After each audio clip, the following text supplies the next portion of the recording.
Hello everyone. Next we are going to discuss the generation of impulse voltages. So we know that transient voltages due to that the lightning and the switching surges will steep buildup of the voltage on the transmission line and the other electrical apparatus.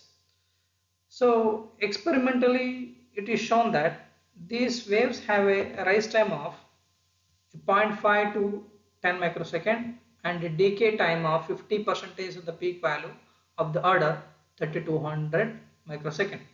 So it is nothing but it is a rise time of 0.5 to 10 microsecond and the decay time of 50% to the maximum value of a 3200 microsecond. So it is shown that the lightning over voltage can be represented in the double exponential form, which is given as V is equal to V naught in bracket exponential value of minus alpha t minus of minus beta t. So where alpha and beta are the constant of the microsecond, it is the rise and the fall time of the double exponential wave.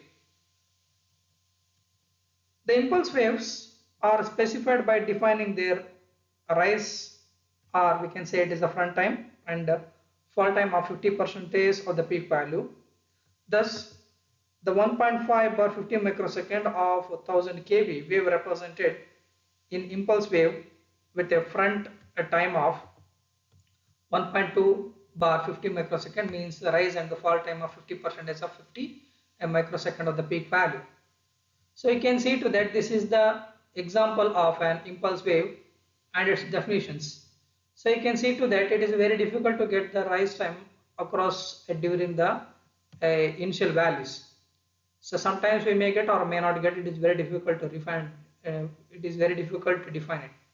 And we are considering that this is the tail time of 50% of the maximum value, which is represented as T4. That is nothing but the 50% of the maximum value for the tail time. So again we have to redefine this. I am not going in deep to this concept because you are going to study this concept in the control system. Just we can have a look on that.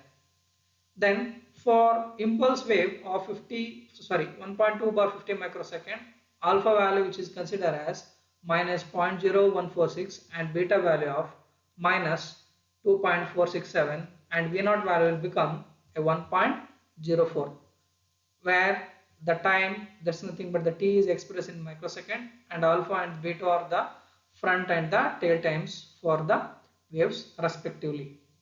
So we are using different the circuits for producing of the impulse waves. So you can see that there is a figure A, B, C and D. So commonly using the devices are means the circuit constants are inductor, resistor and the capacitor sometimes. Apart from that, the first circuits we are using the combination of resistance and the capacitance. So generally we are using the A to D circuits. Out of this, A and the D circuits are commonly used. So where the first circuit, A circuit, is limited to only the generator model, and commercially used circuits are B and the D. Means we have a simplified resistance value of the resistance and the capacitance. Then we can have a look on that, the analysis of the impulse generator step by step for different circuits. First, let us see, we will consider the first circuit, that is nothing but RLC circuit which is connected in. So analysis of impulse generator of series RLC circuit, that we know that this is nothing but the input and what is the voltage across the devices which we are connected, and there is a choke coil. Then referring to this circuit, the current through the load R is given by across this point. So that is nothing but what is the V, voltage appears is equal to 1 by C integral of 0 to t I into dt plus Ri plus L into di by dt. That we know that how we are going to apply the current which is flowing through the circuit. Then we are considering that initial condition, that is nothing but t is equal to 0, that we should know how the initial condition work. When there is initial condition is subject to inductor and the capacitor, that we should know it. When t is equal to 0 and the current will become 0 and the net charging current, this is the charge, q is equal to 0. So writing this equation in the formation of the Laplace, we can write it as this equation. So it is subjected to 1 by Vs. Okay, V by S, that is equal to, we are applying the Laplace transformation to the circuit, means constant, this constant. That is nothing but 1 by Cs plus R into, this is subjected to I value, it is not di by dt. Okay, so R into plus Ls. What is the common term here? It is a I. So I will write it as I of S. It is a function of this. Then we have, so this is nothing but I of S is equal to V by L in the bracket. We are rearranging this equation. So 1 by S square plus Rs by L plus 1 by L, 1 by LC. So means we are taking that Is to the left hand side and rest of the things are right hand side. Okay, and we are taking L is the common, means it is L is the outside of this, the inside the bracket. So this is nothing but V by L will become S square plus Rs by L plus 1 by LC.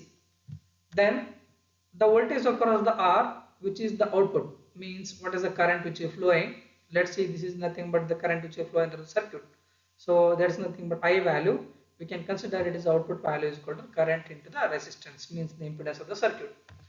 Then rearranging this, so V0 is equal to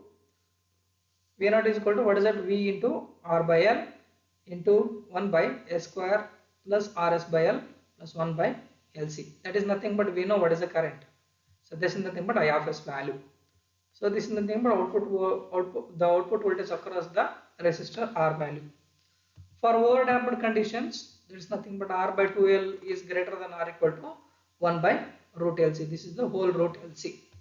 Then hence the root of the equation we are considering this. This is nothing but S square plus Rs by L plus 1 by L by C.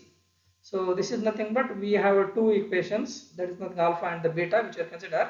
S1 is equal to, this is the minus R by 2L plus in the whole root, this in the bracket R by 2L square minus 1 by LC. So this is nothing but, this is the plus, then this is the minus. So we have the two values of the root equation, S square plus Rs by L plus 1 divided by LC.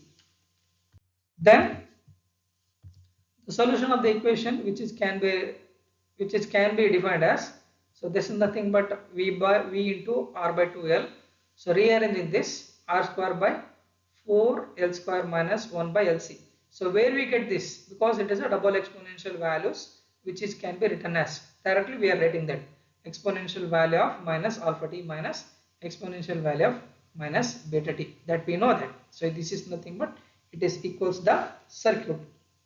Then means this and this values are the same.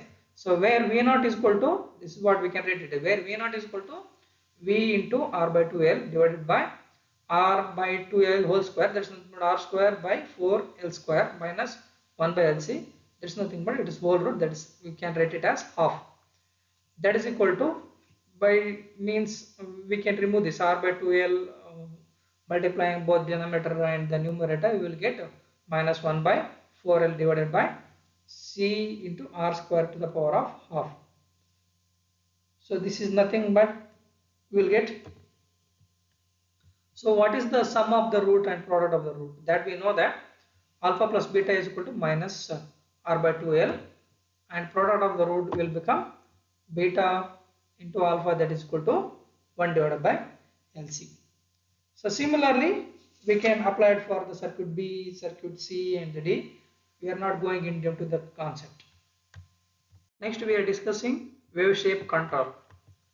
So we have to control the rise time and the fall time. Approximate things has to be considered for the circuit A, B, C, D, which is explained in the previous slides. So here a series inductance in the impulse generator, which is the equivalent circuit which is given, LC, L1 and the LT value, all the things. So here for generally the impulse circuit B or the C, the C1 and the load capacitance C2 will be fixed depending upon the value of the design of the generator and the test object, and the wave shape can be controlled by varying the R1 and the R2 value. So following some approximation can be done for the rise and the fall time. the resistance R2 will be very large. Hence, a simplified circuit, this is a simplified circuit, can be utilized to calculate the wave front and the wave tail time consideration. So, by considering this circuit, the circuit inductance can be neglected and the C1 will charge the load capacitance C2 through the value of the R1. Then the time taken for the charging is approximately, it is a 3 times the time constant of the circuit, and which can be written as T1 is equal to 3 into R1, okay, into C1 by C2 divided by C1 plus C2. That is nothing but we are simplifying this 3 into R1. So this is nothing but C1 C2 and divided by C1 plus C2 will become CE. This is the equivalent. So where CE is equal to C1 into C2 divided by C1 plus C2. Usually the R1 which is given in terms of the ohms and the CE in terms of the microfarads. For discharging or the tail time, the capacitance C1 and the C2 may be considered which is in parallel, and discharging occurs through the R1 and the R2. Hence, the time for the 50% discharge, which is approximately given as T2 is equal to 0.7 in bracket R1 plus R2 in bracket C1 plus C2. So these two are the values are very important to calculate the rise and the fall time for the different type of the circuits. These formulas, that is nothing but the T1 and T2, are hold good for the equivalent circuit of B and the C. For the circuit D, okay, A, B, C, D, whatever given, that's a D circuit, R has to be taken into a 2 times of the R1 value. So from these approximation values, the wave tail time, which is expected around plus or minus 20% of the standard impulse wave can be able to calculate it from these equations. Next we have multi-stage impulse generator, that is nothing but the Mark circuit. So we know that in that previous discussion, the capacitor C1 will be charged in the circuit and discharges is depending upon the value of the time constant of the circuit. A single capacitor can be used up to 200 kV, and if it is necessary or greater than 200 kV, the cost that the charging circuit will become costly. Hence, so it may be sometimes it is 2 times R cube of the rating. So that's why we are using a modified version of the circuit which is proposed by the scientist, that is nothing but the Marx. So in this circuit, the capacitors which are connected in the parallel during the charging and will conduct during the discharges connected in the series manner. Means a charging will be done in the parallel and discharges will be done in the series circuit. Then generally the RS value, which is considered as 50 to the 100 milliamperes to limit the current, and the capacitance C, which is chosen of the time constant, which is 10 seconds to the 1 minute.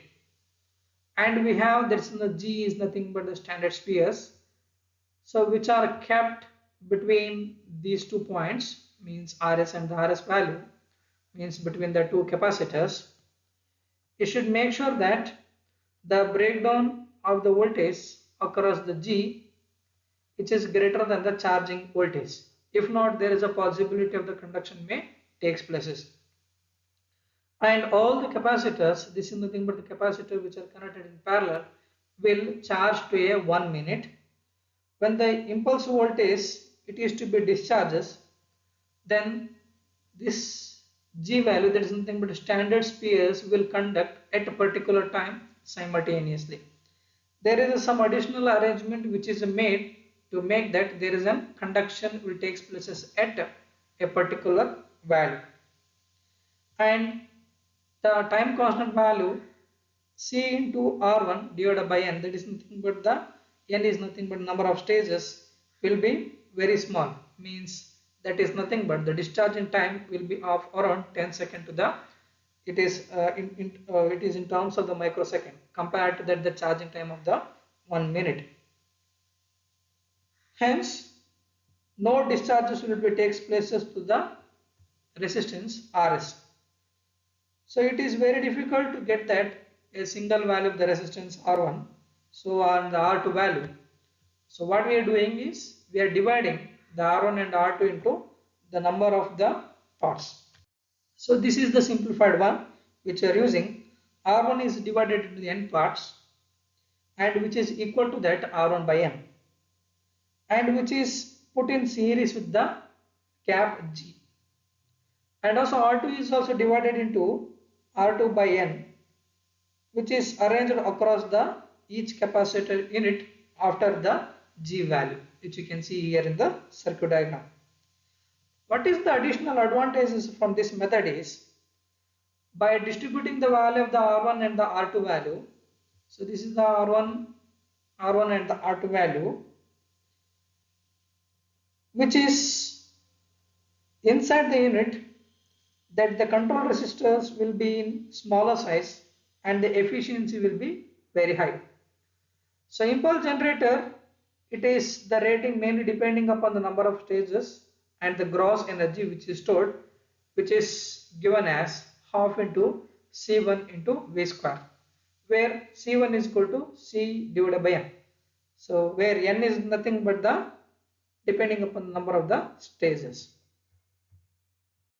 This small circuit, there is nothing but multi-stage impulse generator, which is requires a lot of the component. So these may be grouped as follows. First, we have a DC charging set. So this could be capable to give a variable DC output voltage by changing their polarity to charge the generator capacitor to the required value. Then we have a charging resistors.